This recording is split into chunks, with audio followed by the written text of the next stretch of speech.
Hi ಎಲ್ಲರಿಗೂ ನಮಸ್ಕಾರ. Welcome back to my YouTube channel. ನಾನು ನಿಮ್ಮ ಪ್ರೀತಿಯ ಪವಿತ್ರ ಮತ್ತೆ ಅಮ್ಮನ ಮನೆಯಿಂದ ಇನ್ನೊಂದು ವ್ಲಾಗ್. ಇಲ್ಲಿ ಪ್ರಗತಿ ಮತ್ತೆ ಅನೀಶ್ ಇಬ್ರು ಭಗವದ್ಗೀತೆ ಕ್ಲಾಸ್ನ ಅಟೆಂಡ್ ಮಾಡ್ತಾ ಇದ್ದಾರೆ. ಲಾಸ್ಟ್ ಟೈಮ್ ಸುಮಾರು ಜನ ಕೇಳಿದ್ರಿ ನಮ್ಮ ಮಕ್ಕಳು ಕೂಡ ಅಟೆಂಡ್ ಮಾಡ್ತಾರೆ, ಲಿಂಕ್ ಕಳಿಸಿ ಅಂತ. ಬಟ್ ನನ್ನ ಮಗಳು ಹೇಳಿದ್ರು ಮಮ್ಮಿ ಯಾರು ಜಾಯಿನ್ ಆಗಿಲ್ಲ ಅಂತ. ನಾನು ಇಲ್ಲಿ ಯಾರನ್ನೂ ಕಂಪಲ್ಸರಿ ಜಾಯಿನ್ ಆಗಿ ಅಂತ ಹೇಳ್ತಾ ಇಲ್ಲ, ಬಟ್ ನಿಮ್ಮ ಇಂಟ್ರೆಸ್ಟ್ ನೋಡಿ ನನಗೂ ಅನಿಸಿತ್ತು ಯಾರಾದರೂ ಸ್ವಲ್ಪ ಜನ ವಿಸಿಟ್ ಮಾಡ್ತೀರಾ ಅಂತ. ಬಟ್ ಬೇಜಾರಾಯಿತು. ಟ್ರೈ ಮಾಡಿ, ಮಕ್ಕಳು ಖಂಡಿತ ಒಳ್ಳೇದಾಗುತ್ತೆ. ಜಸ್ಟ್ ಎವ್ರಿ ಥರ್ಸ್ಡೇ 5 o'clock ಇರುತ್ತೆ, 1 hour ಕ್ಲಾಸ್ ಮಾಡ್ತಾರೆ. ಭಗವದ್ಗೀತಾ ಪ್ರತಿಯೊಂದು ಅಧ್ಯಾಯನ ಅವ್ರು ಹೇಳ್ಕೊಡ್ತಾರೆ, ಅದರ ಅರ್ಥನ ಬಿಡಿಸಿ ಹೇಳ್ತಾರೆ. ಸೊ ನಮಗೆ ಸಮಯ ಇಲ್ಲ ಅವ್ರಿಗೆ ಫೋನ್ ಕೊಡೋಕ್ಕೆ ಅಂತ ಅಂದಾಗ ಇದೆಲ್ಲ ಆಗುತ್ತೆ. ನೀವು ಸ್ವಲ್ಪ ಸಮಯ ಮಾಡ್ಕೊಂಡು ಅವ್ರಿಗೆ ಒಂದು 5 ನಿಮಿಷ ಫೋನ್ ಕೊಡಿ, 1 hour ಕೊಡಿ ಅಷ್ಟೇನೆ. ಇನ್ನು ನನ್ನ ಹಸ್ಬೆಂಡ್ಗೆ ಸ್ವಲ್ಪ ಏನೋ ಹುಷಾರಿಲ್ಲ ಅಂತ ಇದ್ರು. ಒಬ್ಬರೇ ಏನು ಮಾಡ್ತೀರಾ ಬನ್ನಿ ಅಂತ ಅಂದಿದ್ದಕ್ಕೆ ಅಮ್ಮ ಮನೆಗೆ ಬಂದಿದ್ರು. ಅವ್ರನ್ನ ಕರ್ಕೊಂಡು ಹೊರಗಡೆ ಹೋಗಿದ್ನಲ್ಲ, ಅವಾಗ ನನ್ನ ಮಗಳಿಗೆ ಡೈಲಿ ವೇರ್ಗೆ ಸ್ಲಿಪ್ಪರ್ ತೊಗೊಂಡು ಬಂದಿದ್ದೆ. ಅದು ಎಲ್ಲಿ ತೊಗೊಂಡು ಬಂದೆ ಅಂತ ನಿಮಗೆ ಹೇಳ್ತೀನಿ. ತುಂಬಾ ಚೆನ್ನಾಗಿರುತ್ತೆ. ನಾನು ಪ್ರತಿ ಸಲ ಅಲ್ಲೇ ತೊಗೊಳ್ಳೋದು. ಅಂದರೆ ಅಮ್ಮ ಮನೆಗೆ ಬಂದಾಗ ನನಗೆ ಎಷ್ಟು ಬೇಕೋ ಅಷ್ಟು ತೊಗೊಂಡು ಹೋಗ್ಬಿಡ್ತೀನಿ ಆ ಥರ. ಇನ್ನು ಅಮ್ಮ ನಮಗೋಸ್ಕರ ಅಂತ ಹೇಳಿ ಇವತ್ತು ಅಕ್ಕಿ ಶಾವ್ಗೆ ಹೊತ್ತಿದ್ರು, ತುಂಬ ಚೆನ್ನಾಗಿತ್ತು. ಅದಕ್ಕೆ ಕಾಯಿ ಹಾಲು ಮತ್ತು ಕಡಲೆ ಪಪ್ಪಿನ ಪೌಡರ್ ಹಾಕ್ಕೊಂಡು ತಿಂತಾ ಇದ್ರೆ ಮಸ್ತಾಗಿರುತ್ತೆ. ವರ್ಷಕ್ಕೆ ಒಂದ್ಸರಿನಾದ್ರೂ ಶಾವ್ಗೆ ತಿನ್ನಬೇಕು ಅಂತ ಹೇಳ್ತಾರೆ. ರೀಸನ್ ಗೊತ್ತಿದ್ರೆ ಕಮೆಂಟ್ ಮಾಡಿ. ಹಾಗೆ ಲಾಸ್ಟ್ ವಿಡಿಯೋಗಳಲ್ಲಿ ಸುಮಾರು ಪ್ರಶ್ನೆಗಳನ್ನ ಕೇಳಿದ್ರಿ. ನಿಮ್ಮ ಮನೆಗೆ ಈಗ ಒಂದು ಗುಡ್ ನ್ಯೂಸ್ ಏನಾದರೂ ಇದೆಯಾ ಹಾಗೆ ಹೀಗೆ ಅಂತ ಹೇಳ್ಬಿಟ್ಟು. ಎಸ್, ಸೂನ್ ಒಂದು ಗುಡ್ ನ್ಯೂಸ್ ನಿಮಗೆ ಬರುತ್ತೆ. ಬಟ್ ಆ ಗುಡ್ ನ್ಯೂಸ್ನ ಫ್ಯಾಮಿಲಿಯವರೇ ಹೇಳ್ಕೊಂಡ್ರೆ ಚೆನ್ನಾಗಿರುತ್ತೆ ಅಂತ ನಮಗನ್ಸುತ್ತೆ. ನಾವು ಅದನ್ನು ಎಕ್ಸ್ಪ್ರೆಸ್ ಮಾಡೋಕ್ಕಾಗಲ್ಲ. ಸೊ ಹಾಗಾಗಿ ಜಸ್ಟ್ ವೆಯ್ಟ್, ಅವರೇ ಹೇಳ್ತಾರೆ. ಎಸ್, ಗೆಸ್ ಮಾಡಿ ಏನಿರಬಹುದು ನಮ್ಮ ಫ್ಯಾಮಿಲಿಗೆ ಒಂದು ಗುಡ್ ನ್ಯೂಸ್ ಅಂತ. ಸುಮಾರು ಜನ ಆಲ್ರೆಡಿ ಗೆಸ್ ಮಾಡಿದ್ದೀರಾ ಆ್ಯಂಡ್ ಕಂಗ್ರಾಟ್ಸ್ ಅಂತ ವಿಶಸ್ ಕೂಡ ಕಳಿಸ್ಬಿಟ್ಟಿದ್ದೀರಾ. ಸೊ ಆದ್ರೂ ಒಂದ್ಸರಿ ಗೆಸ್ ಮಾಡಿ ಏನು ಅಂತ. ನೆಕ್ಸ್ಟ್ ಬರೋ ವಿಡಿಯೋಗಳಲ್ಲಿ ಅದು ರಿಲೀಸ್ ಆಗುತ್ತೆ, ಏನು ಹೇಳ್ತಾರೆ ಅಂತ ಅವರ ಒಂದು ಹ್ಯಾಪಿನೆಸ್ನ ಅವರೇ ಶೇರ್ ಮಾಡ್ಕೊಂಡ್ರೆ ಚಂದ ಅಲ್ವಾ. ಸೊ ಹಾಗಾಗಿ ನಾನೇನು ಹೇಳಕ್ ಹೋಗಿಲ್ಲ. ಇನ್ನು ಅಕ್ಕನೂ ಕೂಡ ಇದ್ರು. ನನಗೆ ಮನೆ ಹತ್ರ ಬಂದಾಗ 1 ರೌಂಡ್ ಹಿಂಗೆ ಬಂದ್ಬಿಡ್ಬೇಕು, ಸುತ್ತಮುತ್ತ ಏನೇನಿದೆ ಏನಿಲ್ಲ ಎಲ್ಲ ನೋಡ್ಕೊಂಡು ಬಂದ್ರೇನೆ ತುಂಬ ಖುಷಿಯಾಗೋದು.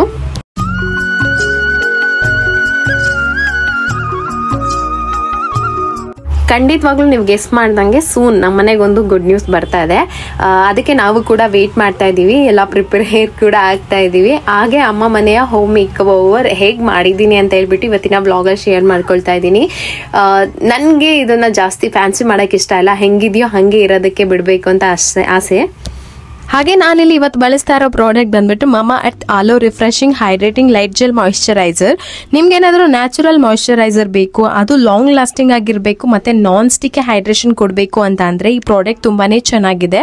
ಇದು ಏನಂತಂದ್ರೆ ಕ್ವಿಕ್ ಆಗಿ ಅಬ್ಸರ್ವ್ ಆಗುತ್ತೆ. ಇದ್ರೊಳಗಿರುವಂತಹ ಗುಡ್ನೆಸ್ ಅಂತ ಅಂದ್ರೆ ಆಲೋವೆರಾ ಮತ್ತೆ ಹೈರಲಾನಿಕ್ ಆಸಿಡ್. ಸೊ ಇದು ಎರಡೂ ಕೂಡ ಇದರಲ್ಲಿರುವಂತಹ ಒಂದು ಗುಡ್ನೆಸ್ ಅಂತಾನೆ ಹೇಳ್ಬೋದು. ಆಲೋವೆರಾ ಬಂದ್ಬಿಟ್ಟು ನಮ್ಮ ಸ್ಕಿನ್ ಅನ್ನ ಸೂತ್ ಮಾಡುತ್ತೆ. ಹೈಲೋರಾನಿಕ್ ಆಸಿಡ್ ಬಂದ್ಬಿಟ್ಟು ಸ್ಕಿನ್ ಅನ್ನ ತುಂಬಾ ಚೆನ್ನಾಗಿ ಹೈಡ್ರೇಟ್ ಮಾಡುತ್ತೆ. ಇದು ಬಂದು ನಮಗೆ 6 ಪಟ್ಟು ಹೈಡ್ರೇಷನ್ ಸಿಗುತ್ತೆ ನ್ಯಾಚುರಲ್ ಅಲೋವೆರಾಗೆ ಕಂಪೇರ್ ಮಾಡಿದ್ರೆ. ಇನ್ನೇನು ಅಂತಂದ್ರೆ ನ್ಯಾಚುರಲ್ ಅಲೋವೆರಾ ಯೂಸ್ ಮಾಡೋದು ತುಂಬಾನೇ ಬೆಸ್ಟ್. ಬಟ್ ಅಂತಂದ್ರೆ ಎವ್ರಿ ಡೇ ನಾವು ಇದನ್ನ ಯೂಸ್ ಮಾಡಕ್ ಆಗೋದಿಲ್ಲ, ಸ್ಟಿಕ್ಕಿ ಅನ್ಸುತ್ತೆ ಮತ್ತೆ ತುಂಬಾ ಮೆಸ್ಸಿ ಅಂತ ಫೀಲ್ ಆಗುತ್ತೆ. ನಿಮ್ಗೆ ಅದಕ್ಕೆ ಕಂಪೇರ್ ಮಾಡಿದ್ರೆ ಈ ಒಂದು ಪ್ರಾಡಕ್ಟ್ ಅನ್ನ ನೀವು ರಿಪ್ಲೇಸ್ ಆಗಿ ಯೂಸ್ ಮಾಡ್ಕೋಬಹುದು. ಇದು ತುಂಬಾನೇ ಲೈಟ್ ವೇಟ್ ಮತ್ತೆ ನಾನ್ ಸ್ಟಿಕ್ಕಿ ಕೂಡ ಆಗಿರುತ್ತೆ. ನಾರ್ಮಲ್ ಮಾಯಿಶ್ಚರೈಸರ್ ಗಿಂತ ಇದು ನಮಗೆ 6 ಪಟ್ಟು ಜಾಸ್ತಿ ಹೈಡ್ರೇಷನ್ ಕೊಡುತ್ತೆ. ಇದು ಇನ್ನೂ ಬೆಸ್ಟ್ ಯಾಕೆ ಅಂತ ಅಂದ್ರೆ ಇದ್ರೊಳಗೆ ಯಾವುದೇ ರೀತಿಯಾದಂತಹ ಹಾರ್ಮ್ಫುಲ್ ಕೆಮಿಕಲ್ ಇರೋದಿಲ್ಲ, ಪ್ಯಾರಾಬಿನ್, ಮಿನರಲ್ ಆಯಿಲ್, ಸಿಲಿಕಾನ್ ಏನೂ ಇರೋದಿಲ್ಲ. ಇದನ್ನ ನಾವು ಆರಾಮಾಗಿ ಯೂಸ್ ಮಾಡ್ಬೋದು. ಯೂಸ್ ಮಾಡುವಾಗ ನನ್ನ ಕೂಪನ್ ಕೋಡನ್ನು ಯೂಸ್ ಮಾಡ್ಕೊಳ್ಳಿ. ಇದರಿಂದ ನಿಮಗೆ 20% ಆಫ್ ಸಿಗುತ್ತೆ ಮಮ್ಮರ್ತ್ ವೆಬ್ಸೈಟ್ ಮತ್ತು ಅವ್ರ ಆ್ಯಪಲ್ಲಿ. ನಾನು ಡಿಸ್ಕ್ರಿಪ್ಷನ್ ಲಿಂಕ್ ಹಾಕಿರ್ತೀನಿ. ಇದ್ರ ನಾಯ್ಕಾ, ಫ್ಲಿಪ್ಕಾರ್ಟ್, ಪರ್ಪಲ್, ಅಮೆಝಾನ್ ಮತ್ತು ಆಲ್ಸೋ ನಿಯರೆಸ್ಟ್ ಸ್ಟೋರ್ಗಳಲ್ಲಿ ಕೂಡ ಅವೈಲಬಲ್ ಇದೆ. ನೀವೇನಾದರೂ ಈ ಪ್ರಾಡಕ್ಟ್ಸ್ ಬಗ್ಗೆ ಫೀಡ್ಬ್ಯಾಕ್ ಕೊಡೋಂಗಿದ್ರೆ ಖಂಡಿತವಾಗ್ಲೂ ನಿಮ್ಮ ಫೀಡ್ಬ್ಯಾಕ್ನ ಅವರು ತಗೊಳ್ತಾರೆ. ಮಮ್ಮರ್ತ್ ಏನಂತಂದ್ರೆ ಇವಾಗ ಆನಿಯನ್ ಶಾಂಪ್ ಕೂಡ ಅಷ್ಟೇನೆ ನಮ್ಮ ಒಂದು ಫೀಡ್ಬ್ಯಾಕ್ ಇಂದಾನೆ ಅದನ್ನ ಇಂಪ್ರೂವೈಸ್ ಮಾಡಿದ್ದು. ಪ್ರತಿಯೊಂದು ಪ್ರಾಡಕ್ಟ್ ಅನ್ನ ಅವ್ರು ಇಂಪ್ರೂವೈಸ್ ಮಾಡ್ತಾರೆ ನಮ್ಮ ಒಂದು ಫೀಡ್ಬ್ಯಾಕ್ ಇಂದ. ಸೊ ನೀವು ಯಾವುದೇ ಒಂದು ಪ್ರಾಡಕ್ಟ್ ಅನ್ನ ಯೂಸ್ ಮಾಡಿ ನಿಮ್ಗೆ ಏನಾದ್ರೂ ಅನಿಸಿಕೆಗಳಿದ್ರೆ ಅವ್ರಿಗೆ ಫೀಡ್ಬ್ಯಾಕ್ ಮುಖಾಂತರ ತಿಳಿಸಿ ಅಂತ ಹೇಳ್ತೀನಿ. ನಿಮಗೆ ಇದ್ರೊಳಗೆ ಆಲೋವೆರಾ ಅಷ್ಟೇ ಅಲ್ಲದೆ ಬೇರೆ ರೀತಿಯಾದಂತಹ ವೇರಿಯಂಟ್ಗಳು ಸಿಗುತ್ತೆ. Vitamin C daily glow, ಮಮಾರ್ತ್ beetroot hydra full, ಅದ್ರ ಜೊತೆಗೆ ಮಮಾರ್ತ್ ರೈಸ್ ಡಿವಿ ಬ್ರೈಟ್ ಅಂತ ಹೇಳಿ ನಿಮ್ಗೆ ಬೇಕಾದ್ರೆ ಬೇರೆ ವೇರಿಯಂಟ್ ಕೂಡ ಟ್ರೈ ಮಾಡಬಹುದು. ಲಿಂಕ್ ಡಿಸ್ಕ್ರಿಪ್ಷನ್ ಇರುತ್ತೆ. ಇನ್ನು ನನ್ನ ಹಸ್ಬೆಂಡ್ ಜಸ್ಟ್ ಸ್ವಲ್ಪ ಏನೋ ಶೋಲ್ಡರ್ ಪೇನ್ ಇತ್ತು ಅಂತ ಹೇಳ್ಬಿಟ್ಟು ಇವತ್ತು ರಜಾ ಹಾಕಿ ಮನೇಲೇ ಇದ್ರು. ಸರಿ, ಮನೇಲಿ ಅಲ್ಲೊಬ್ಬರೇ ಏನು ಮಾಡ್ತೀರಾ, ಇಲ್ಲಿ ಬಂದರೆ ಸ್ವಲ್ಪ ಟೈಮ್ ಪಾಸ್ ಆಗುತ್ತೆ ಅಂತ ಹೇಳ್ಬಿಟ್ಟು ಕರ್ಸ್ಕೊಂಡಿದ್ದೆ. ಸೊ ಬಂದಿದ್ರು, ಸಂಜೆ ತನಕ ಇದ್ದರು. ಸೊ ಇಲ್ಲ ನಾನು ಮನೆಗೆ ಹೊರಡ್ತೀನಿ, ನಾಳೆ ಏನೋ ಒಂದು ಕೆಲಸ ಬಂದಿದೆ ಅಂತ ಅಂದರು. ನಾವು ಇಲ್ಲಿಗೆ ಬಂದಾಗ ಮಾತ್ರನೇ ಕಾರ್ನ ಕ್ಲೀನ್ ಮಾಡ್ಕೊಳ್ತೀವಿ ಡೀಪಾಗಿ. ನಮ್ಮ ಫ್ಲ್ಯಾಟ್ಗಳಲ್ಲಿ ಹೆಂಗೆ ಅಂತ ಅಂದರೆ ಒಂದು ಬಕೆಟ್ ತೊಗೊಂಡು ಅದರೊಳಗೆ ಮಾತ್ರನೇ ಕ್ಲೀನ್ ಮಾಡ್ಕೋಬೇಕು, ಜಾಸ್ತಿ ನೀರು ಯೂಸ್ ಮಾಡೋಕ್ಕಾಗಲ್ಲ. ಹಾಗಾಗಿ ಅಮ್ಮ ಮನೆಗೆ ಬಂದರೆ ಇಲ್ಲ ನಾವು ಊರಿಗೆ ಹೋದಾಗ ಕಾರ್ನ ಡೀಪಾಗಿ ಕ್ಲೀನ್ ಮಾಡ್ಕೊಂಡು ಬಂದುಬಿಡ್ತೀವಿ. ಸೊ ಇದು 2 ಪ್ಲೇಸಲ್ಲೇ ನಾವು ಕಾರ್ನ ಕ್ಲೀನ್ ಮಾಡೋದು. ಇನ್ನು ವೆದರ್ ನೀವು ನೋಡ್ತಾ ಇರ್ಬೋದು, ಸಿಕ್ಕಾಪಟ್ಟೆ ಸಖತ್ತಾಗಿದೆ, ಒಂಥರ ಕಾಮಾಗಿರೋ ಕ್ಲೈಮೇಟು. ಇಲ್ಲಿ ಈ ವೆದರಲ್ಲಿ ಹೊರಗಡೆ ಓಡಾಡೋದು ಅಂದ್ರೆ ನಂಗೆ ತುಂಬ ಇಷ್ಟ ಆಗುತ್ತೆ. ಪ್ರೀತಮ್ ಎಂಜಾಯ್ ಮಾಡ್ತಾ ಇರೋದನ್ನ ನೀವೇ ನೋಡ್ತಾ ಇದ್ದೀರಾ. ಅವ್ನು ಎಷ್ಟು ಖುಷಿ ಪಡ್ತಾ ಇದ್ದಾನೆ ಅಂದರೆ, ಮಕ್ಕಳು ಅದಕ್ಕೆ ಹೇಳೋದು ಈ ಥರ ವಾತಾವರಣದಲ್ಲಿ ಬೆಳಿಬೇಕು ಅಂತ ಹೇಳಿ. ಅವರಲ್ಲಿ ತುಂಬ ಬದಲಾವಣೆಗಳನ್ನ ನಾವೇ ಫೀಲ್ ಮಾಡ್ಬೋದು. ಇನ್ನು ಸಂಜೆ ಊಟ ಎಲ್ಲ ಅವ್ರಿಗೆ ಅಲ್ಲಿಗೆ ಕೊಟ್ಟು ಕಳಿಸ್ದೆ, ತೊಗೊಂಡು ಅವರು ಹೊರಡ್ತಾ ಇದ್ದಾರೆ. ಒಂಥರ ಚೆನ್ನಾಗಿದೆ ವೆದರ್, ಮಾತ್ರ ಸಿಕ್ಕಾಪಟ್ಟೆ ಖುಷಿ ಆಗುತ್ತೆ. ಆ ಥರ ಇದೆ. ಬೇಸಿಗೆ ಬಟ್ ಬಿಸಿಲಿಲ್ಲ, ಒಂಥರ ಮಳೆ ಒಂಥರ ಕ್ಲೈಮೇಟ್ ತುಂಬ ಚೆನ್ನಾಗಿದೆ. ಸಿಕ್ಕಾಪಟ್ಟೆ ಎಂಜಾಯ್ ಮಾಡ್ತಾ ಇದ್ದೀವಿ. ಇನ್ನು ಬಂದ್ಬಿಟ್ಟು ನೆಕ್ಸ್ಟ್ ಡೇ ವ್ಲಾಗ್ನ ಕಂಟಿನ್ಯೂ ಮಾಡ್ತಾ ಇದ್ದೀನಿ. ಅವತ್ತೇ ನಾನು ಈ ಸ್ಲಿಪ್ಪರ್ನ ಕೂಡ ತೊಗೊಂಡು ಬಂದಿದ್ದೆ. ಪ್ರತಿ ಒಂದ್ಸಲ ನಾನು ಏನಾದರೂ ಹೀಲ್ಸ್ ತೊಗೊಳ್ತೀನಿ ಅಂತಂದರೆ ಕಣ್ಣು ಮುಚ್ಕೊಂಡು ಹೋಗಿ ತೊಗೊಂಡು ಬರೋದು ಅದೇ ಶಾಪಲ್ಲಿ. ನಾನು ನೆಕ್ಸ್ಟ್ ಟೈಮ್ ಮತ್ತೆ ಹೋಗ್ತೀನಿ, ಅವಾಗ ನಿಮಗೆ ಹೇಳ್ತೀನಿ. ಯಾರಾದರೂ ನಿಯರ್ ಇರೋರು ತೊಗೋಬೋದು. ಯಾಕೆಂತಂದರೆ ನಾನು ಸುಮಾರು ವರ್ಷಗಳ ಎಕ್ಸ್ಪೀರಿಯೆನ್ಸು. ಆ ಸ್ಲಿಪ್ಪರ್ ತನ್ನಲ್ಲ ಪ್ರಗತಿಗೆ ಡೈಲಿ ವೇರ್ ಅಂತ ಹೇಳ್ಬಿಟ್ಟು ಅದು ಅಕ್ಕ ಹಾಕೊಂಡು ಹೋದ್ರು. ನನಗೆ ತುಂಬ ಕಂಫರ್ಟಬಲ್ ಆಗಿದೆ. ಸೊ ನೀನು ಇನ್ನೂ ಇರ್ತೀಯಲ್ಲ ತಗೋ ಅಂತ ಹೇಳಿ ನಾನು ಓಕೆ, ಅದು ತುಂಬ ಚೆನ್ನಾಗಿದೆ, ನಾನೇ ಅಕ್ಕನಿಗೆ ಈ ಟೈಮಲ್ಲಿ ತುಂಬ ಯೂಸ್ ಆಗುತ್ತೆ ಅಂತ ಹೇಳಿ ತಗೋ ಅಂತ ಹೇಳಿದೆ. ಪ್ರಗತಿ ಡ್ಯಾನ್ಸ್ ಕ್ಲಾಸ್ಗೆಲ್ಲ ಹೋಗ್ತಾರಲ್ಲ, ಅದಕ್ಕೆ ಡೈಲಿ ಇರಲಿ ಅಂತ ತೊಗೊಂಡಿದ್ದು. ತುಂಬ ಚೆನ್ನಾಗಿದೆ. ಆಮೇಲೆ ಇನ್ನೊಂದೇನು ಗೊತ್ತಾ, ಒಂದೇ ಶಾಪಿಗೆ ಹೋಗೋದ್ರಿಂದ ಒಂದು ಬೆಸ್ಟ್ ಬೆನಿಫಿಟ್ ಏನಂತಂದರೆ ಅವ್ರು ನಮಗೆ ಹೇಳ್ತಾರೆ ಈ ಕಲರ್ ಕಾಂಬಿನೇಷನ್ ಇವಾಗ ಟ್ರೆಂಡಲ್ಲಿ ಹೋಗ್ತಾ ಇದೆ, ಇದು ತೊಗೊಳ್ಳಿ, ಇದು ಚೆನ್ನಾಗಿ ಕಾಣಿಸುತ್ತೆ, ಅಥವಾ ಈ ಥರ ಏನಾದರೂ ಒಂದು ಸಜೆಷನ್ ಕೊಡ್ತಾರೆ. ನಂಗೆ ತುಂಬ ಇಷ್ಟ. ಹಂಗಾಗಿ ನಾನು ಏನಾದರೂ ಒಂದು ಇದಕ್ಕಾದರೆ ಅಲ್ಲೇ ಹೋಗ್ತಾ ಇರ್ತೀನಿ ಪ್ರಾಪರಾಗಿ, ಬೇರೆ ಕಡೆ ಹೋಗೋದಿಲ್ಲ. ಹಾಗೆ ಸುಮಾರು ವರ್ಷಗಳಿಂದ ಅಲ್ಲಿ ತೊಗೊಂಡಿರೋ ಒಂದು ಎಕ್ಸ್ಪೀರಿಯೆನ್ಸು. ಇನ್ನು ಮನೇಲಿ ಜನ ಜಾಸ್ತಿ ಇದ್ದಾಗ ಇದೆಲ್ಲ ಮಾಡೋದು ತುಂಬ ಕಷ್ಟ ಅಲ್ವಾ. ಹಾಗಾಗಿ ಅಕ್ಕ ಅವರು ಎಲ್ಲ ಹೊರಟ ತಕ್ಷಣವೇ ನಾನು ಪೇಂಟ್ ಮಾಡ್ಕೊಳ್ಳೋಕ್ಕೆ ಸ್ಟಾರ್ಟ್ ಮಾಡಿಕೊಂಡೆ. ಇನ್ನು ಸ್ಕೂಲೆಲ್ಲ ಸ್ಟಾರ್ಟ್ ಆಗಿಬಿಡುತ್ತೆ, ಸಮಯ ತುಂಬ ಕಮ್ಮಿ ಇತ್ತು.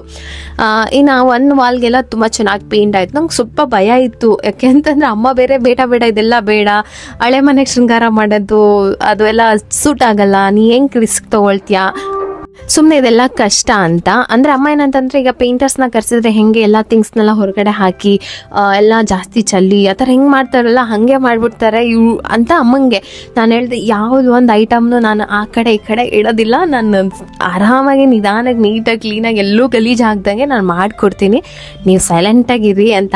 ಆಮೇಲೆ ಅಮ್ಮ ಸರಿ ಏನೋ ನಿನ್ನಿಷ್ಟ, ಏನೋ ಮಾಡ್ಬೇಕಂತಿದ್ಯಾ ಮಾಡ್ಕೊ ಹೋಗು ಹಂಗೆ ಹಿಂಗೆ ಅಂತ ಅಂದರು. ಸರಿ ಅಷ್ಟೇ, ಒಂದು ಪರ್ಮಿಷನ್ ಗ್ರಾಂಟೆಡ್. ಯಾಕೆಂತಂದರೆ ನಮ್ಮ ಮನೆ ಆದರೆ ನಾವು ಹೆಂಗೆ ಬೇಕಾದ್ರೂ ಮಾಡ್ಬೋದು, ನಾವು ಇವಾಗ ಇರೋದು ಅಮ್ಮ ಮನೇಲಲ್ವ, ಅವ್ರದ್ದು ಒಂದು ಪರ್ಮಿಷನ್ ಸಿಗಬೇಕಲ್ಲ ನಮಗೆ. ಅಮ್ಮಂಗೆ ಏನಿಲ್ಲ, ಏನಾದರೂ ಮಾಡ್ಬೋದು, ಬಟ್ ಇವಳಿಗೆ ಯಾಕೆ ಈ ರಿಸ್ಕು, ಈಗ ಕೈ ಯಾಕೆ ನೋಯಿಸ್ಕೊಂಡು ಅಥವಾ ಏನೋ ಇಷ್ಟೆಲ್ಲ ಯಾಕೆ ಕಷ್ಟಪಡ್ಬೇಕು ಅನ್ನೋದು ಅಷ್ಟೇ ನಮ್ಮ ಅಮ್ಮಂದು. ಸರಿ ಅಂತ ಹೇಳ್ಬಿಟ್ಟು ಆರೆಂಜ್ ಕಲರ್ದು ನೀಟಾಗಿದಾಯಿತು. ಇನ್ನೊಂದು ಏನಂತಂದರೆ ನಾನು ಇಲ್ಲಿ ಕಲರ್ ಯಾವುದೂ ಕೂಡ ಚೇಂಜ್ ಮಾಡೋಕ್ಕೆ ಹೋಗಿಲ್ಲ, ಲೈಟ್ ಮಾಡೋಕ್ಕೆ ಹೋಗಿಲ್ಲ. ಹಂಗೆ ಮಾಡಿದಾಗ ಏನಾಗುತ್ತೆ ಅಂದರೆ ಡಬಲ್ ಕೆಲಸ ಆಗುತ್ತೆ. ಕಲರ್ನ ಚೇಂಜ್ ಮಾಡೋದಿದೆಯಲ್ಲ ಅದು ಡಬಲ್ ಕೆಲಸ, ಅಂದ್ಕೊಂಡಂಗೆ ಆಗೋದಿಲ್ಲ. ಹಂಗಾಗಿ ನಾನು ಏನು ಮಾಡಿದೆ, ಎಕ್ಸಾಕ್ಟ್ 1 ಎಕ್ಸ್ಟ್ರಾ ಕಲರ್ ತೊಗೊಂಡು ಬಂದು ಮಾಡಿದೆ. ಹಂಗಾಗಿ ನನಗೆ ವಾಲ್ ಕವರ್ ಮಾಡೋಕ್ಕೆ ತುಂಬ ಈಸಿ ಆಯಿತು. ಅದೇನೋ ಓಕೆ ಆಗೋಯ್ತು. ಬಟ್ ಈ ಸೈಡ್ ಸ್ವಲ್ಪ ನೋಡಿಲ್ಲ ವೈಟ್ ಪ್ಯಾಚಸ್ ಇದೆಯಲ್ಲ ಅದನ್ನೆಲ್ಲ ತೆಗೆದು ಕ್ಲೀನ್ ಮಾಡಿ ಆಮೇಲೆ ಪೇಂಟ್ ಮಾಡಿದ್ದು. ಸೊ ಇದು ಸ್ವಲ್ಪ ರಿಸ್ಕಿ ಅನ್ನಿಸ್ತು. ಇನ್ನು ಖಾಲಿ ಗೋಡೆ ಹಾಗೆ ಬಿಟ್ಟರೆ ಅದು ಚೆನ್ನಾಗಿ ಕಾಣಿಸಲ್ಲ ಅಂತ ಹೇಳ್ಬಿಟ್ಟು ವಾಲ್ ಸ್ಟಿಕ್ಕರ್ ಬುಕ್ ಮಾಡಿದ್ದೆ. ಅದು ಎಲ್ಲ ಬಂತು. ನಾನೇ ಪೇಂಟ್ ಮಾಡಬೇಕಂತ ಇದ್ದಿದ್ದು, ಬಟ್ ಅದಕ್ಕೆ ತುಂಬ ಟೈಮ್ ತೊಗೊಳತ್ತೆ, ಬೇಡ ಅಂತ ಹೇಳ್ಬಿಟ್ಟು ವಾಲ್ ಸ್ಟಿಕ್ಕರ್ನ ಇದು ಮಾಡಿದೆ ಈ ಸಾರಿ. ನೆಕ್ಸ್ಟ್ ಟೈಮ್ ಯಾವಾಗಾದರೂ ನಾನೇ ಕೈಯಲ್ಲಿ ಪೇಂಟ್ ಮಾಡೋಣ ಅಂತ. ಯಾಕೆ ಅಂತಂದರೆ ನಮ್ಮಪ್ಪ ಪೇಂಟ್ ಮಾಡ್ತಾಯಿದ್ರು. ಸೊ ಹಂಗಾಗಿ ಇದು ತುಂಬ ಚೆನ್ನಾಗಿ ಕವರ್ ಆಯಿತು. ಇನ್ನು ಈ ಮನೆದು ಯಾಕೆ ಈ ಶೃಂಗಾರ ಬೇಕಿತ್ತಾ ಆ ಥರ ಏನಾದರೂ ಕೇಳೋದಾದರೆ, ಪ್ರತಿಯೊಂದು ಹೆಣ್ಮಕ್ಳು ಗಂಡು ಮಕ್ಳು ಫೀಲ್ ಮಾಡಿರ್ತಾರಿಲ್ಲ ನಂಗೆ ಗೊತ್ತಿಲ್ಲ, ಯಾಕೆ ನಾನು ಹೆಣ್ಣು ಹುಡುಗಿಯಾಗಿ ಹೇಳ್ತಾ ಇರೋದು. ಈ ಮನೆ ಬಿಟ್ಟು ನಾವು ಇನ್ನೊಂದು ಮನೆಗೆ ಹೋದಾಗ ಈ ಮನೆಯದ್ದು ಬಿಗ್ ಡಿಫ್ರೆನ್ಸ್ ನಮಗೆ ಈಸಿಯಾಗಿ ಅರ್ಥ ಆಗೋಗುತ್ತೆ. ಯಾಕೆ ನಮಗೆ ಅದು ಎಷ್ಟು ಪುಟಾಣಿ ಮನೆ ಆಗಿರಲಿ, ಅಲ್ಲಿ ಫೆಸಿಲಿಟಿ ಕಮ್ಮಿ ಇರಲಿ, ಏನೇ ಆಗಿರಲಿ, ಬಟ್ ಅಲ್ಲಿರೋ ಒಂದು ಪ್ರೀತಿ ಕಾಳಜಿನ ಮಿಸ್ ಮಾಡ್ಕೊಂಡಾಗ ನಮ್ಗೆ ಅನ್ಸುತ್ತಲ್ಲ, ಆ ನೋವನ್ನು ಎಕ್ಸ್ಪ್ರೆಸ್ ಮಾಡೋಕ್ಕಾಗಲ್ಲ. ಎಲ್ಲ ಹೆಣ್ಮಕ್ಳಿಗೂ ಇವತ್ತು ಗೊತ್ತಾಗಲ್ಲ, ಅಲ್ಲಿ ಇರೋ ತನಕ ಗೊತ್ತಾಗಲ್ಲ. ಅಲ್ಲಿಂದ ಇನ್ನೊಬ್ರು ಮನೆಗೆ ಹೋಗ್ಬೇಕಾದ್ರೆ ಖಂಡಿತ ಆ ಒಂದು ಫೀಲ್ ಗೊತ್ತಾಗುತ್ತೆ, ಎಷ್ಟು ಮಿಸ್ ಮಾಡ್ಕೊಳ್ತಾ ಇದ್ದೀವಿ, ಇಲ್ಲಿ ಏನು ಸಿಕ್ಕಿತ್ತು ನಮಗೆ, ನಾವು ಹೆಂಗಿದ್ವಿ ಇಲ್ಲಿ ಅಂತ. ಅದನ್ನು ನಾನು ತುಂಬ ಚೆನ್ನಾಗಿ ಫೀಲ್ ಮಾಡಿದ್ದೀನಿ. ನನ್ನ ಅಮ್ಮನ ಮನೆ ಇದು ಒಂದು ಯಾವುದೋ ಒಂದು ಪ್ಲೇಸ್ ಅಂತ ಹೇಳೋದಕ್ಕೆ ಇಷ್ಟಪಡೋದಿಲ್ಲ, ಇದು ಒಂದು ಫೀಲಿಂಗು. ಇದು ತುಂಬ ದೊಡ್ಡದಿಲ್ಲ, ಬಟ್ ಫ್ಯಾನ್ಸಿ ಫೆಸಿಲಿಟೀಸ್ ಇಲ್ಲ, ಆರ್ಟಿಫಿಷಿಯಲ್ ಡಿಸ್ಪ್ಲೇ ಏನೂ ಇಲ್ಲ, ಬಟ್ ಪ್ಯೂರ್ ಲವ್ ಇದೆ. ಅದು ನಮ್ಮಮ್ಮನ ಪ್ರೀತಿ ನನಗೋಸ್ಕರ ಬಾಗ್ಲಲ್ಲಿ ನಿಂತು ಯಾವಾಗಲೂ ಒಂದು ಜೀವ ಏನೋ ಬರ್ತೀನಿ ಅಂತ ಒಂದು ಮೆಸೇಜ್ ಹಾಕಿದ್ರೆ ಸಾಕು, ಕಾಯೋ ಅಂತ ಒಂದೇ ಒಂದು ಜೀವ ಅಂತಂದ್ರೆ ಅದು ನನ್ನಮ್ಮ. ಸೊ ಆ ಒಂದು ಪ್ರೀತಿ ಇದೆ ಇಲ್ಲಿ. ಸೊ ಅದು ಇದೆಲ್ಲನೂ ಮೀರಿಸಿದ್ದು ಒಂಥರ ಒಂದು ಸೈಲೆಂಟ್ ಕೇರ್ ಅಂತಾರಲ್ಲ, ಅದು ನಮ್ಮಮ್ಮನ ಹತ್ರ ಇರೋದು. ಇಲ್ಲಿ ಆಡಂಬರ ಇಲ್ಲ, ಸಿಂಪ್ಲಿಸಿಟಿ ಇದೆ. ಆಡಂಬರ ಇರೋದೇನು ತಪ್ಪು ಅಂತ ನಾನು ಹೇಳ್ತಾ ಇಲ್ಲ, ಬಟ್ ನನ್ನ ಒಂದು ಇದನ್ನು ನಾನು ಹೇಳ್ಕೊಳ್ತಾ ಇರೋದು, ಚಿಕ್ಕದಾಗಿದೊಂದು ಪುಟಾಣಿ ಪ್ರಪಂಚ ಇದು. ನಮಗೆ ಒಂದು ಸಾಕಷ್ಟು ಮೆಮೊರೀಸ್ ಇದೆ.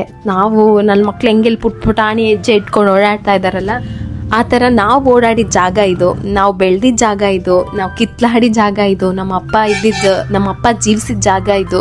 ಸೊ ನೆಕ್ಸ್ಟ್ ನಾವು ಏನೇ ಆಗ್ಬೋದು, ಏನೇ ಹೋಗ್ಬೋದು, ಏನೇ ಬರಬಹುದು, ಬಟ್ ಈ ಜಾಗ ಕೊಟ್ಟಿರೋ ಪ್ರೀತಿ ಬೇರೆ ಏನೋ ಮತ್ತೆ ಅಂದರೆ ಇರೋ ತನಕ ನೆನಪಲ್ಲಿ ಇಟ್ಕೋತೀವಲ್ವ, ಆ ಥರದೊಂದು ನೆನಪಿದೆ ಇಲ್ಲಿ. ಸೊ ಅದನ್ನು ನಾನು ಕ್ಯಾಪ್ಚರ್ ಮಾಡ್ತಾ ಇದ್ದೀನಿ ಅಂತಂದರೆ ನನಗೆ ಖುಷಿ ಇದೆ. ನಾನು ಇದನ್ನು ಜೀವನ ಪೂರ್ತಿ ಇಟ್ಕೊಡ್ತೀನಿ ಅಂತ ಅಂದ್ಕೊಳ್ತೀನಿ. ಇದು ಹೋಗ್ಬೋದು, ಮತ್ತು ಇನ್ನೊಂದೇನೋ ಬರ್ಬೋದು, ಅಥವಾ ಬರ್ದಲ್ಲೇ ಇರ್ಬೋದು. ಇರೋ ತನಕ ಇದು ನನಗೆಲ್ಲ ಆ ಖುಷಿ ನನಗಿದೆ. ತನಗೋಸ್ಕರ ಕಾಯೋ ತಾಯಿ ಇರೋ ಒಂದು ಜಾಗಕ್ಕಿಂತ ದೊಡ್ಡ ಮಹತ್ವದ ಜಾಗ ಯಾವುದಿದೆ ಅಲ್ವಾ? ಅಮ್ಮ ಮಕ್ಕಳು ಬರ್ತಾರೆ ಅಂತ ಕಾಯ್ತಾ ಇರ್ತಾರಲ್ಲ, ಆ ಒಂದು ಪ್ರೀತಿ, ಅದಕ್ಕೇನಂತ ಪದ ಹೇಳಬೇಕು ನಂಗೆ ಗೊತ್ತಾಗ್ತಾ ಇಲ್ಲ. ಅದಕ್ಕಿಂತ ಒಂದು ದೊಡ್ಡ ಜಾಗ ಇನ್ನೊಂದಿರಲ್ಲ. ಇದು ನನ್ನಮ್ಮ ಇರೋ ಜಾಗ. ಇದು ಚೆನ್ನಾಗಿರ್ಬೇಕಂತ ಆಸೆ, ಬಟ್ ಗೊತ್ತಿಲ್ಲ ಏನಾಗಿದೆಯೋ ಅದಾಗಿದೆ, ವಿಧಿ ಇದು ನಿಯಮ. ಬಟ್ ಇರೋದಾದ್ರೂ ಹೆಂಗಿದೆಯೋ ಹಂಗೆ ಅಚ್ಚುಕಟ್ಟಾಗಿ. ನಮ್ಮಮ್ಮಗೆ ಏನು ಗೊತ್ತಾ, ಈ ಮನೆಗೆ ಜಾಸ್ತಿ ದುಡ್ಡು ಖರ್ಚು ಮಾಡೋಕ್ಕೆ ಇಷ್ಟ ಇಲ್ಲ. ಹಾಗಾಗಿ ನಾನು ನನ್ನ ಕೈಲಿ ಎಷ್ಟು ಬಜೆಟಲ್ಲಿ ಮಾಡೋಕ್ಕಾಗುತ್ತೋ ಅಷ್ಟು ಜಸ್ಟ್ ನಾನು ಸಣ್ಣ ಪುಟ್ಟ ಚೇಂಜ್ ಮಾಡಿದ್ದೆ ಅಷ್ಟೇ. ಸೊ ಕಂಪ್ಲೀಟ್ ಹೋಮ್ ಟೂರ್ಗೆ ನಾನು ಕಾಯ್ತಾ ಇದ್ದೀನಿ. ಯಾಕೆ ಅಂತ ಅಂದರೆ ಇದು ನನ್ನ ಲೈಫ್ ಟೈಮ್ ಮೆಮೊರಿಯಾಗಿ ಉಳಿಯುತ್ತೆ. ಹಾಗಾಗಿ ಎಲ್ಲರಿಗೂ ಏನೋ ಅನಿಸ್ಬೋದು, ಬಟ್ ಇದು ಹೇಳಕ್ಕೆ ಸಾಧ್ಯವಾಗ್ದಲ್ಲಿರೋ ಅಂಥ ಒಂದು ಇದು, ಅದು ನಾವು ಹೇಳೋಕ್ಕಾಗಲ್ಲ ಬಿಡಿ. ಓಕೆ, ಇನ್ನು ಬೆಳಗ್ಗೆ ಎದ್ದ ತಕ್ಷಣ ಏನು ಮಾಡಿದೆ ಅಂತಂದರೆ, ಅಡುಗೆ ಮನೆಗೆಲ್ಲ ಪೇಂಟ್ ಮಾಡಿಬಿಟ್ಟೆ. ನಾನು ಎದ್ದ ತಕ್ಷಣವೇ ಮಾಡಿಬಿಟ್ಟು ಎಲ್ಲ ರೆಡಿ ಮಾಡಿ ಆಮೇಲೆ ಬ್ರೇಕ್ಫಾಸ್ಟ್ ಮಾಡಿಕೊಟ್ಟೆ. ಇನ್ನು ಹೊರಗಡೆ ಯಾಕೆಂತಂದರೆ ಮನೇಲಿ ಕರೆಂಟ್ ಹೋಯಿತು, ಸಿಕ್ಕಾಪಟ್ಟೆ ಗಾಳಿ ಬೀಸ್ತಾಯಿತ್ತು ಇವತ್ತು, ಕರೆಂಟು ಹೋಯಿತು. ಇನ್ನು ಕತ್ಲಲ್ಲಿ ದೇವ್ರ ಮನೆಯಲ್ಲೆಲ್ಲ ಮಾಡೋಕ್ಕಾಗಲ್ಲ ಅಂತ ಹೇಳ್ಬಿಟ್ಟು ಔಟ್ಸೈಡ್ ಕವರ್ ಮಾಡ್ಕೊಳ್ಳೋಣ ಅಂತ ಹೇಳಿ ಇಲ್ಲಿ ಹೊರಗಡೆ ಕವರ್ ಮಾಡ್ಕೊಳ್ತಾ ಇದ್ದೀನಿ. ಇದಾದ ತಕ್ಷಣವೇ ನೆಕ್ಸ್ಟ್ ದೇವ್ರ ಮನೆ ಒಂದೇ ಪೆಂಡಿಂಗ್ ಇದ್ದಿದ್ದು, ಅದಕ್ಕೋಸ್ಕರ ನಾನು ಇಷ್ಟೋ ತನಕ ಕಾಯ್ತಾ ಇದ್ದೆ. ಜೀವನದಲ್ಲಿ ನನಗೆ ಯಾವಾಗಲೂ ಎಕ್ಸ್ಪೀರಿಯನ್ಸ್ ಆಗಿದೆ, ಏನು ಗೊತ್ತಾ, ನಮಗೇನೋ ಒಂದು ಕಷ್ಟ ಫ್ಯೂಚರಲ್ಲಿ ಬರುತ್ತೆ ಅಂತಂದರೆ ಅದಕ್ಕೊಂದು ಪರಿಹಾರ ಅವತ್ತೇ ಸೃಷ್ಟಿನೂ ಆಗೋಗಿರುತ್ತೆ. ಇದರಿಂದ ನಿಮ್ಗೆ ಕಷ್ಟ ಅಂತ ದೇವ್ರು ಕೊಟ್ಟಾದಾಗಲೇ ಅದಕ್ಕೊಂದು ಪರಿಹಾರನೂ ಕೂಡ ಅದ್ರ ಜೊತೆಗೇ ಸೃಷ್ಟಿ ಮಾಡಿರ್ತಾರೆ. ನಾನು ಅಂದ್ಕೊಳ್ತೀನಿ ನಮ್ಮಮ್ಮಂಗೆ ನಾನು ಹಾಗೆ ಹುಟ್ಟಿದ್ದೀನಿ ಅಂತ. ಎರಡನೇ ಮಗು ಹೆಣ್ಮಗು ಅಂತ ಅಮ್ಮ ಬೇಜಾರು ಮಾಡ್ಕೊಂಡಿದ್ರು, ಗೊತ್ತಿಲ್ಲ, ಬಟ್ ದೇವರಿಗೆ ಈ ಮಗು ನಿನಗೆ ಬೇಕು ಅಂತ ಹೇಳಿ ಸೃಷ್ಟಿ ಮಾಡಿದೆ ಅಂತ. ಸೊ ಅಂದರೆ ಸಂದರ್ಭಗಳು ಹಾಗೆ ಕ್ರಿಯೇಟ್ ಆಗಿದೆ. ಅದೇ ಥರ ನಾನು ಅಂದ್ಕೊಳ್ತೀನಿ, ಏನೋ ಕಷ್ಟಗಳು ಕೊಟ್ಟಿರ್ತಾನೆ ದೇವ್ರು ಅಂತ ಅಂದಾಗ ಅದಕ್ಕೊಂದು ಪರಿಹಾರನೂ ಕೂಡ ಅವತ್ತೇ ಸೃಷ್ಟಿ ಮಾಡಿರ್ತಾನೆ. ಆ ಪರಿಹಾರ ತಾನಾಗೇ ಬರುತ್ತೆ, ನಾವು ಕಾಯ್ಬೇಕಷ್ಟೇ, ಯಾವುದೇ ಬೇರೆ ರೀತಿಯಾದಂತಹ ನಿರ್ಧಾರ ಮಾಡ್ದಲೇನೆ. ಇನ್ನು ಹೊರಗಡೆ ಪೇಂಟ್ ಮಾಡ್ಕೊಳ್ತಾ ಇದ್ದೀನಿ. ಮನೆ ಒಳಗಡೆ ಪೇಂಟ್ ಮಾಡಿದ್ದೆ ಆಲ್ಮೋಸ್ಟ್. ದೇವ್ರ ಮನೆ ಒಂದು ಮಾತ್ರ ಪೆಂಡಿಂಗ್ ಇತ್ತು, ಕತ್ಲಲ್ಲಿ ಮಾಡಿದ್ರೆ ಚೆನ್ನಾಗಿ ಬರಲ್ಲ ಅಂತ ಹೇಳ್ಬಿಟ್ಟು ಕರೆಂಟ್ ಬರಲಿ ಅಂತ ಹೇಳಿ ವೆಯ್ಟ್ ಮಾಡಿಕೊಂಡು ಔಟ್ಸೈಡ್ ಎಲ್ಲ ಮುಗಿಸ್ಕೊಳ್ಳೋಣ. ಯಾಕೆಂದರೆ ಇವತ್ತು ಸಂಜೆ ಅಟ್ಲೀಸ್ಟ್ ಇವತ್ತು ಸಂಜೆಲಾದರೂ ಮುಗಿಸ್ಬೇಕು ಅಂತ. ಯಾಕೆಂತಂದರೆ ನನಗೆ ಕೆಲಸ ನಾನೇನು ಅಮ್ಮಂಗೆ ಕೊಡಬಾರ್ದು ಅಂದ್ಕೊಂಡು ಅವರು ಪಾತ್ರೆ ತೊಳೆಯೋದು, ಜೋಡಿಸೋದು, ಸಣ್ಣ ಪುಟ್ಟ ಕೆಲಸ ಆಗೋಯ್ತು. ನಾನೇನೋ ಮಾಡೋಕ್ಕೋಗಿ ಅಮ್ಮನ ಕೆಲಸ ಜಾಸ್ತಿ ಆಗೋಯ್ತಾ ಅಂತ ನನಗೆ ಮಧ್ಯಾಹ್ನದ ಹೊತ್ತು ಸ್ವಲ್ಪ ರೆಸ್ಟ್ ಮಾಡ್ತಾ ಇದ್ರೆ ಇವತ್ತು ಅದನ್ನು ಮಾಡೋಕ್ಕೆ ಆಗಿಲ್ಲ. ಹಾಗಾಗಿ ನಾನು ಅಂದ್ಕೊಂಡೆ ನಂದು ಕಾರು ಅಂತ ಹೇಳಿವಿ, ನೀನು ಯಾಕೆ ತಗೊಂಡ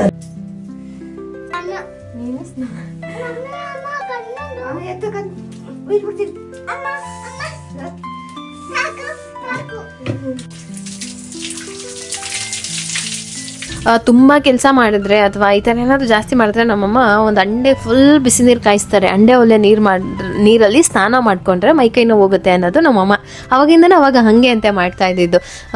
ಚೆನ್ನಾಗಿ ಬಿಸಿ ಬಿಸಿ ನೀರು ಕಾಯಿಸ್ಬಿಟ್ಟು ಸ್ನಾನ ಮಾಡ್ಕೊಂಡ್ಬಿಟ್ರೆ ಮೈಕೈ ನೋವೆಲ್ಲ ಹೋಗ್ಬಿಡುತ್ತೆ ಅಂತ ಹೇಳ್ತಾರೆ. ನಿಮ್ಗೆ ಆ ಎಕ್ಸ್ಪೀರಿಯನ್ಸ್ ಆಗಿದೆಯಾ ಅಥವಾ ನಿಮ್ಮ ಮನೇಲಿ ಅಂಡೆ ಒಳ್ಳೆ ನೀರು ಇವತ್ತು ಯೂಸ್ ಮಾಡ್ತೀರಾ? ಕಮೆಂಟ್ ಮಾಡಿ ಹೇಳಿ. ಇಲ್ಲಾಂದರೆ ಅಜ್ಜಿ ಮನೇಲಂತೂ ಪಕ್ಕ ಯೂಸ್ ಮಾಡಿರ್ತೀರಾ ಎಲ್ಲರೂ ಕೂಡ. ಇನ್ನು ಪ್ರೀತಮ್ಗೆ ಅಮ್ಮನೇ ಸ್ನಾನ ಮಾಡಿಸಿದ್ರು, ನಾನು ರೆಡಿ ಮಾಡಿದೆ. ಸಂಜೆ ಅಷ್ಟೊತ್ತಿಗೆ ಎಲ್ಲ ಮುಗಿಸ್ಕೊಂಡೆ. ಇನ್ನು ಪ್ರಗತಿಗೆ ಸ್ವಲ್ಪ ಅಡುಗೆ ಮಾಡಿಕೊಡ್ಬೇಕಾಯ್ತು. ನಾನು ಎಲ್ಲರೂ ಇತ್ತು ಸ್ಪೆಷಲ್ ಆಗಿ. ಸೊ ನನಗೆ ಪ್ರಗತಿಗೆ ಅಂತ ಹೇಳ್ಬಿಟ್ಟು ಒಂಚೂರು ನುಗ್ಗೆ ಸೊಪ್ಪು ಹಾಕಿ ಸಾಂಬಾರು ಮಾಡ್ತಾ ಇದ್ದೀನಿ. ತುಂಬ ಕ್ವಿಕ್ಕಾಗಿ ಆಗುತ್ತೆ. ನೀವು ಖಂಡಿತ ಟ್ರೈ ಮಾಡಿ. ಏನಾದರೂ ಕೋಲ್ಡು ಬಾಯಿ ಟೇಸ್ಟ್ ಹೋಗಿದೆ ಅಂತಂದಾಗ ರಸಮ್ ಬದಲಿಗೆ ಏನಾದರೂ ನೀವು ಆ ಒಂದು ಟೇಸ್ಟ್ ನೋಡ್ಬೇಕಂತಂದರೆ ಇದನ್ನು ನೀವು ಟ್ರೈ ಮಾಡ್ಬೋದು. ಇಲ್ಲಿ ನುಗ್ಗೆ ಸೊಪ್ಪೆಲ್ಲ ಕ್ಲೀನ್ ಮಾಡ್ಕೋತಾ ಇದ್ದೀನಿ.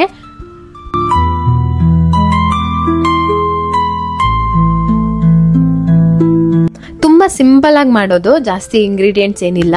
ಇದಕ್ಕೇನಂತಂದರೆ ಖಾರಕ್ಕೆ ಎಷ್ಟು ಬೇಕಷ್ಟು ಒಣಮೆಣ್ಸಿನ್ಕಾಯಿ, ಕೆಲವೊಂದು ಒಣಮೆಣ್ಸಿನ್ಕಾಯಿ ಖಾರ ಜಾಸ್ತಿ ಇರುತ್ತೆ, ನೋಡಿ ಹಾಕ್ಕೊಳ್ಳಿ. ಅದಕ್ಕೆ ಎಷ್ಟು ಬೇಕೋ ಅಷ್ಟು ಕಾಯಿ, ಬೆಳ್ಳುಳ್ಳಿ ಹಾಕ್ಕೊಂಡಿದ್ದೀನಿ, ಈರುಳ್ಳಿ ಕೂಡ ಹಾಕೋಬೇಕು. ತೆಂಗಿನಕಾಯಿನ ಸಾಂಬಾರು ಗಟ್ಟಿ ಬೇಕೋ ತೆಳು ಬೇಕೋ ಹಂಗೆ ನೋಡ್ಕೊಂಡು ಕಾಯಿ ಹಾಕ್ಕೊಳ್ಳಿ. ಇನ್ನು ಈರುಳ್ಳಿ, ಸ್ವಲ್ಪ ಜೀರಿಗೆ ಹಾಕ್ಕೊಂಡಿದ್ದೀನಿ, ಒಂದು ಸ್ವಲ್ಪನೇ ಮೆಣಸು ಹಾಕ್ಕೊಳ್ಳಿ. ಅಂದರೆ ನಿಮ್ಗೇನು ಕೋಲ್ಡ್ ಜಾಸ್ತಿ ಇದ್ದರೆ ಜಾಸ್ತಿ ಹಾಕ್ಕೋಬೋದು. 1 ಸ್ಪೂನ್ ಧನಿಯಾ, 1-2 ಸ್ಪೂನಷ್ಟು ತೊಗರಿ ಬೇಳೆ ಹಾಕ್ಕೊಂಡಿದ್ದೀನಿ. ಅದಕ್ಕೆ ಸ್ವಲ್ಪ ಅರಿಶಿನ ಪುಡಿ ಹಾಕ್ಕೊಂಡು ನೀರು ಹಾಕ್ಕೊಂಡು ಚೆನ್ನಾಗಿ ನೈಸ್ ಪೇಸ್ಟ್ ಅಥವಾ ನೈಸ್ ಪೇಸ್ಟ್ ಮಾಡ್ಕೊಳ್ಳಿ. ಚೂರು ತರಿ ಆದ್ರೂ ಹಂಗೂ ಚೆನ್ನಾಗಿರುತ್ತೆ, ರುಬ್ಕೋಬೇಕು. ಇನ್ನು ಎಣ್ಣೆದು ಬಾಕ್ಸ್ ಕೇಳ್ತಾ ಇದ್ರಿ, ನನಗೆ ಗ್ಲಾಸಿಂದ ಕೊಡಿಸ್ಬೇಕಂತ ಇದ್ದಿದ್ದು, ಬಟ್ ಅಮ್ಮಂಗೆ ಅಲ್ಲಿ ಸ್ವಲ್ಪ ಸ್ಪೇಸ್ ಹೆಂಗಿರೋದಕ್ಕೆ ಬಿದ್ದು ಒಡೆದೋಗುತ್ತೆ ಅಂತ ಅಂದರು. ಸರಿ ಅಂತೇಳಿ ಇದನ್ನ ನೋಡಿದೆ ಚೆನ್ನಾಗಿದೆ ಅಂತ ಅನ್ನಿಸ್ತು, ಹಂಗಾಗಿ ಅದನ್ನು ತೊಗೊಂಡೆ. ಇಲ್ಲ ಅಂತಂದರೆ ಸ್ಟೀಲ್ದಾದ್ರೂ ತೊಗೋಬೋದು. ನೆಕ್ಸ್ಟ್ ಟೈಮ್ ನಾನು ಅದನ್ನೇ ಕೊಡಿಸ್ತೀನಿ. ಎಣ್ಣೆಗೆ ಸ್ವಲ್ಪ ಸಾಸಿವೆ ಹಾಕ್ಕೊಂಡು ನುಗ್ಗೆ ಸೊಪ್ಪನ್ನು ಹಾಕ್ಕೊಂಡು ಚೆನ್ನಾಗಿ ಫ್ರೈ ಮಾಡ್ತಾ ಇದ್ದೀನಿ. ಮಸಾಲೆನೂ ಡೈರೆಕ್ಟಾಗಿ ಹಾಕ್ಕೋಬೋದು. ನಾನು ಅಂದ್ಕೊಂಡೆ ಕಹಿ ಬಂದುಬಿಡುತ್ತೆ ಕೆಲವೊಂದು ನುಗ್ಗೆ ಸೊಪ್ಪು ಅಂತ ಹೇಳಿ ನಾನು ಎಣ್ಣೆಯಲ್ಲೇ ಫ್ರೈ ಮಾಡ್ಕೊಂಡ್ಬಿಟ್ಟು ಅದ್ರ ಮೇಲೆ ರುಬ್ಬಿರೋ ಮಸಾಲ, ನೀರು ಹಾಕ್ಕೊಂಡು ಉಪ್ಪು ರುಚಿಗೆ ಎಷ್ಟು ಬೇಕೋ ಅಷ್ಟು ಉಪ್ಪು, ಸಾಂಬಾರು ಎಷ್ಟು ತೆಳ್ಳಗೆ ಬೇಕು ಗಟ್ಟಿಗೆ ಬೇಕೋ ಅಷ್ಟು ನೀರು, ಎಕ್ಸ್ಟ್ರಾ ನೀರು ಹಾಕ್ಕೊಂಡು ಒಂದು ಕುದಿ ಚೆನ್ನಾಗಿ ಕುದಿಸ್ಕೋಬೇಕು. ಅಷ್ಟೇ ಸಾಂಬಾರು ಕ್ವಿಕ್ಕಾಗಿ ರೆಡಿ ಆಗುತ್ತೆ. ಊಟ ಮಾಡ್ತಾ ಇದ್ರೆ ತುಂಬ ಚೆನ್ನಾಗಿರುತ್ತೆ. ಬಿಸಿ ಬಿಸಿ ಅನ್ನಕ್ಕೆ ಸಾರನ್ನ ಹಾಗೆ ಕುಡಿಬೋದು, ಆ ಥರ ಇರುತ್ತೆ. ಬೆಳ್ಳುಳ್ಳಿ ಶುಂಠಿ ಎಲ್ಲ ಹಾಕಿದ್ದೀವಲ್ಲ, ಶುಂಠಿ ಅಂತೀನಿ, ಮೆಣಸು. ಸೊ ಹಂಗಾಗಿ ಸಾರು ಚೆನ್ನಾಗಿರುತ್ತೆ. ನೀವು ಕೂಡ ಟ್ರೈ ಮಾಡಿ. ಪ್ರಗತಿಗಂತೂ ತುಂಬಾ ಇಷ್ಟ ಆಗುತ್ತೆ ಇದು, ನನಗೂ ಕೂಡ ಅಷ್ಟೇ. ಬಿಸಿ ಬಿಸಿ ಅನ್ನಕ್ಕೆ ಹಾಕೊಂಡು ತಿನ್ನೋಕೆ ಚೆನ್ನಾಗಿರುತ್ತೆ. ಟೈಮ್ ಇರಲ್ಲ ಆವಾಗ ಈ ರೆಸಿಪಿಗಳನ್ನ ಟ್ರೈ ಮಾಡಿ. ಖಂಡಿತ ಏನು ಗೊತ್ತಾ, ನಾನು ತುಂಬ ಸಿಂಪಲ್ ರೆಸಿಪಿ ಮಾಡೋದು ನಮ್ಮ ಅಮ್ಮನಿಂದನೇ ಕಲ್ತಿದ್ದು. ಅದಕ್ಕೊಂದು ದೊಡ್ಡ ಕಥೆ ಇದೆ, ಅದನ್ನು ಇನ್ನೊಂದು ವ್ಲಾಗಲ್ಲಿ ಹೇಳ್ತೀನಿ. ಸೊ ಸಾಂಬಾರು ರೆಡಿ ಆಯಿತು, ಅನ್ನ ಜೊತೆ ಊಟನೂ ಆಯಿತು. ಇನ್ನು ತುಂಬಾ ಟಯರ್ಡ್ ಆಗ್ತಾ ಇತ್ತು, ಗೊತ್ತಿಲ್ಲ, ಅಂದರೆ ಪೇಂಟ್ ಮಾಡೋದು ಅಂತಂದರೆ ಅಷ್ಟು ಈಸಿ ಅಲ್ಲ. ಸೊ ಎಲ್ಲ ಮುಗಿಸ್ಕೊಂಡೆ, ಶೋಲ್ಡರ್ ಫುಲ್ ಪೇಯ್ನ್ ಆಗಿಬಿಟ್ಟಿತ್ತು. ಇನ್ನು ಸ್ವಲ್ಪ ಫೈನಲ್ ಟಚಪ್ ಎಲ್ಲ ಆಯಿತು, ಯಾಕೆ ನಾಳೆ ಹೋಮ್ ಟೂರ್ ಮಾಡಬೇಕಂತ ಡಿಸೈಡ್ ಆಗಿಬಿಟ್ಟಿದ್ದೆ. ಹಾಗಾಗಿ ಸಂಜೆನೆಲ್ಲ ರೆಡಿ ಮಾಡ್ಕೊಳ್ತಾ ಇದ್ದೆ. ಈ ಒಂದು ಸ್ಟೋರೇಜ್ ಬಾಕ್ಸ್ ತರಿಸಿದೆ. ಸ್ಟ್ಯಾಂಡ್ ತುಂಬ ಗ್ರಿಪ್ ಆಗಿತ್ತು, ನಮ್ಮನೇಲಿ ನಾನು ಕಿಚನಲ್ಲಿ ಹಾಕಿದ್ದೆ. ಸರಿ ಏನಾದರೂ ಇಟ್ಕೊಳ್ಳೋಕ್ಕಾಗುತ್ತೆ ಇಲ್ಲಿ ಅಂತ ಹೇಳ್ಬಿಟ್ಟು ಸೈಡಲ್ಲಿ ಸ್ವಲ್ಪ ಸ್ಪೇಸ್ ಇತ್ತು. ಈ ಗ್ಯಾಸ್ ಲೈಟರು, ಚಾಕುಗಳು ಅಥವಾ ಎಕ್ಸ್ಟ್ರಾ ಕ್ವಿಕ್ಕಾಗಿ ಏನು ಕೈಗೆ ಪಟ್ ಅಂತ ತೊಗೋಬೇಕು, ತುಪ್ಪದ ಬಾಕ್ಸ್ಗಳು, ಅದೆಲ್ಲ ಇಡೋಕ್ಕೆ ಚೆನ್ನಾಗಿರುತ್ತೆ ಇದು. ಸೊ ಇದರದ್ದೆಲ್ಲ ನಾನು ಲಿಂಕನ್ನು ನಾನು ನೆಕ್ಸ್ಟ್ ಹೋಮ್ ಟೂರ್ ಮಾಡ್ತೀನಲ್ಲ ಆ ವಿಡಿಯೋದಲ್ಲಿ ನಾನೆಲ್ಲ ಏನೇನು ಯೂಸ್ ಮಾಡಿದ್ದೀನೋ ಅದನ್ನು ಲಿಂಕ್ ಹಾಕೋಕ್ಕೆ ಟ್ರೈ ಮಾಡ್ತೀನಿ. ಖಂಡಿತ ಉಪಯೋಗಕ್ಕೆ ಬರೋವಂಥ ವಸ್ತುಗಳೇ, ನನಗೆ ಇಷ್ಟ ಆಯಿತು. ಹೋಮ್ ಟೂರಲ್ಲಿ ನಾನು ಏನೇನು ತೊಗೊಂಡಿದ್ದೆ ಅಂತ ಡಿಟೇಲಾಗಿ ತೋರಿಸ್ಬಿಟ್ಟು ಆಮೇಲೆ ನಿಮಗೆ ಲಿಂಕ್ ಹಾಕ್ತೀನಿ. ಸೊ ನಿಮ್ಗೆ ಅವಾಗ ಒಂದು ಬೇಕಾ ಬೇಡವಾ ಅಂತ ಒಂದು ನಿರ್ಧಾರ ಮಾಡೋಕ್ಕೆ ಸರಿ ಹೋಗುತ್ತೆ.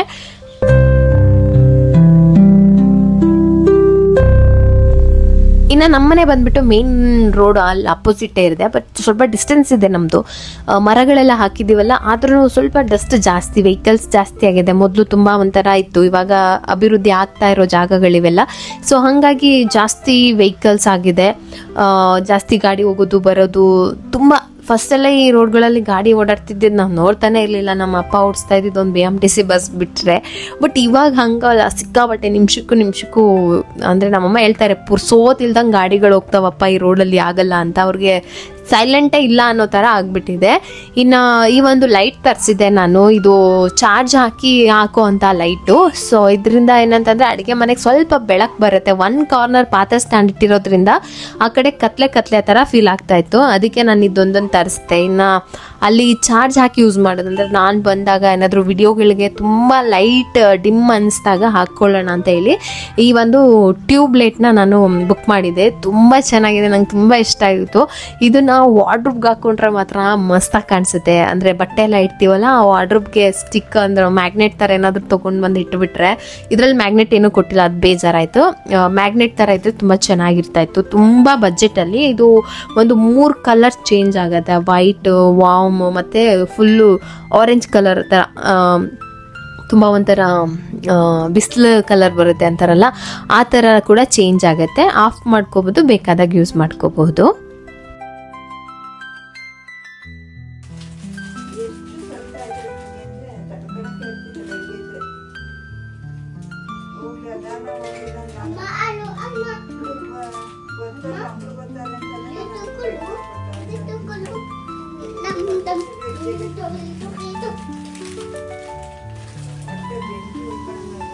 ಪ್ರೀತಮ್, ಪ್ರೀತಮ್, ಏನದು? ಚಾಕ್ಲೇಟ್, ಅದು ಬಿಸ್ಕಿಟ್ ಅಲ್ವಾ?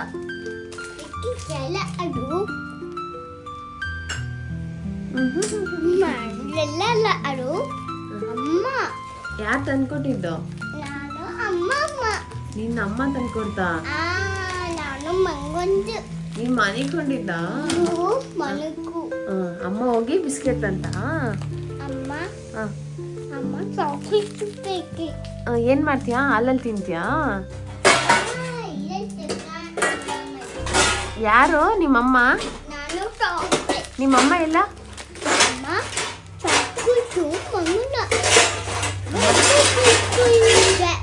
ಅಮ್ಮ ಎಲ್ಲ ಐತೆ ತೋರ್ಸು. ನೀನೇನಂದ ಅಮ್ಮನ ನೋಡಿ? ಕಳ್ಳಮ್ಮ ಅಂದ.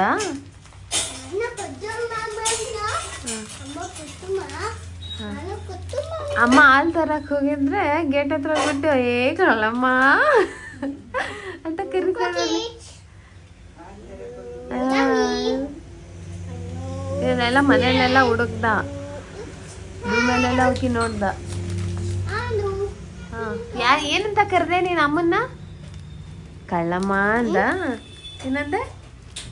ಏನಂದೆ ಪ್ರೀತಮ್?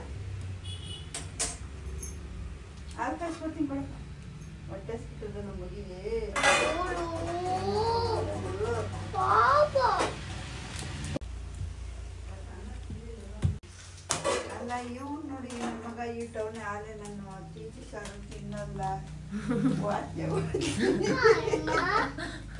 ಅದಕ್ಕೆ ನಾನ್ ವೆಜ್ ಇಷ್ಟ ಇಲ್ಲ. ಹಾಲು ಕಾಯಿಸ್ಕೊಡ್ತೀವಿ.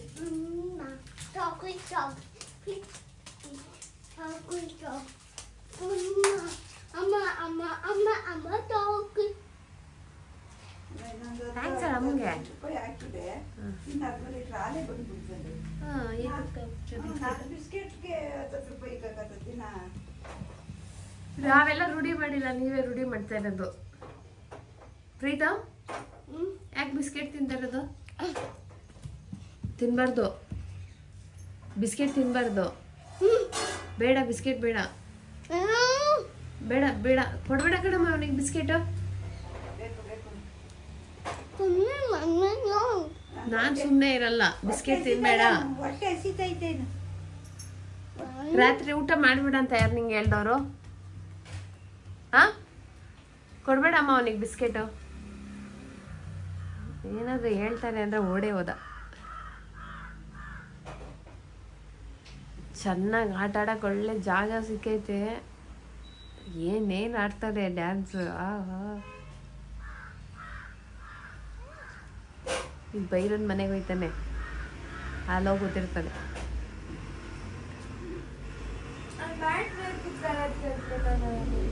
ಹಾ ಹಾ, ಏನದು ನಿಂದು? ತುತು,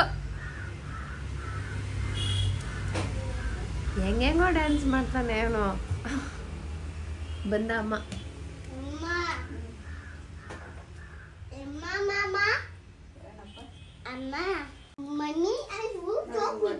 ಜಾಸ್ತಿ ತಟ್ಟೆ ಹುಯ್ಬಿಟ್ರು ಹಂಗತಿ.